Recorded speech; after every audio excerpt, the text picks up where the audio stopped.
This is the Nerf half barrel mod. This is Shane99 Rocks, and yeah, this is the Nerf half barrel mod.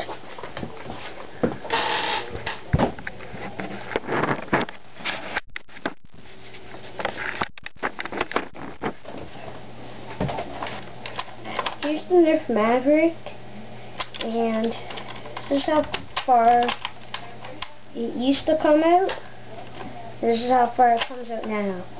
The way to do the Nerf half barrel mod is you gotta first you have to take it all apart and do all that. Well, now that I've done it, I can show you from here. All you gotta do, see that piece right there? Just cut that out, and right there's like a piece. You just cut that out, and then it should work. Sometimes it messes up a lot. It doesn't always work perfect. I had to take mine fully apart and do it all over.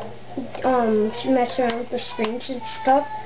But yeah, but when you take it apart, the main piece, this one right here, when you take it apart, you have to hold that, because if you don't, the metal piece is going to come out, it's going to break the spring, and you won't be able to caulk it. But I know how to do all that, because I figured it out. But in case you don't, make sure when you take it apart, you hold that down. So yeah, what are you doing? This is Shane99 Rocks, and signing off. Bye.